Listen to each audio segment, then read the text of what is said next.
guys, welcome back. So today we're going to talk about shipping, but before we get into that, I just want to follow up a little bit. My last video was on negotiating, and I missed a key point there as I thought about it later. So the key point would be there's more to negotiating than just price. So, you know, price is only part of the equation. So what you can negotiate is quantities are negotiable. So you may pay a higher price to get a lower quantity. So maybe it's your first order, you don't want to buy 1,000 units, you only want to buy 100 and test the market. It's worth paying a little bit of a premium to get that lower quantity. Shipping is a huge one, which we're going to talk about in this video, but you can negotiate the shipping. So that could be another way to negotiate without having to beat them up on the price. The third one that I negotiated on is I have one product that has one piece of it that is something that gets lost or damaged easily. Not easily, but it does happen. So for the sake of this, let's say it was a gasket. So I negotiated with the factory that said, hey, listen, all right, I'll pay your price for 500 units, but I want 100 spare gaskets. So those have a value, but that's just another way that you can potentially better your position without harming theirs, or with it being a little bit, more, face saving, I guess. So you're not having to beat them up on the price, but you're getting more value for your money. So anyways, I just want to throw that in there because I kind of missed that on the last one, and that's a big point. So we're going to talk about shipping. So shipping is one of the most debated, especially among new people, things in this universe of Amazon. So my first product, when I reached out to suppliers, I asked them to quote a DDP, which is delivered duty paid. So basically what that means is that product is going to show up at my door. I'm going to pay them, if they say, hey, it's $1,000, I pay them $1,000, I open my mail, and there's my product. And that's it. I got nothing. I don't have to pay anybody anything. I'm all set. That's it. That's what it means to me anyways. So anyhow, my first couple products I did that way, which was great. It worked out awesome. Showed up here. I repackaged them, did some inserts, did some things. I always like to get my product to my house. Me personally, I want to go through it and make sure that the quality's there. Cull any bad ones. You're going to get some bad ones. I don't care if you have it inspected, not inspected, whatever. There's going to be one or two hiding in there that you didn't see. So my volume's low enough. If I get 1,000 units, it might take me a while to do it, but I go through it in a half a day. I can go through all those 1,000 units, make sure they're all perfect. There's probably half a dozen to a dozen in that 1,000 that are not. I can pull those out, and then I can send them to Amazon. So for me, I like doing it that way. Your mileage may vary, and I suppose if you get to a point where instead of 1,000 units, you're bringing in 20,000, it's impractical to do that. But if you're watching this, I'm assuming you're probably new. So I would have it come to your house. So DDP is the best way to do that. Now, as you get going, I got into some bigger products. So the first product I had that was bigger weighed 1.2 pounds per unit. So I got a price, and I said, that price is too high, I can't make it work. So they said, okay, well, we'll ship it to you. How about we ship it to your nearest port for this price? So it was like $3.50 a unit less, so it was huge. So I said, okay, hey, that sounds cool, I can do that.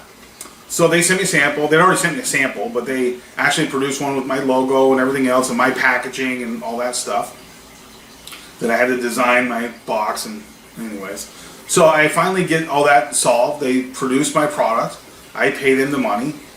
They put it on the ship, and it's on its way. First thing that happened is the port that I wanted to go to, which is real close to home, they said, oh, geez, there's no ships going this time of year to that port. In the time that we negotiated and produced, there's not a run now, so it has to go to a different port, which is 65 miles away. So it's not the end of the world, but a little frustrating. Okay, I can live with that. So anyways, they ship my product. So then she says, I get an email, says, oh, you need to do an ISF filing. What's your thing? I said, what? Oh yeah, you have to do an ISF filing. So I Google it and everything else.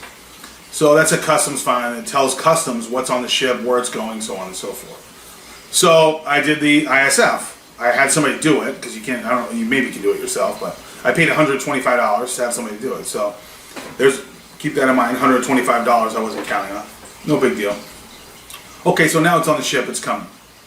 So then they started sending me all this stuff, bill of lading, commercial invoice, all this stuff. I get all this stuff in the mail, and which is fine, so I have all that.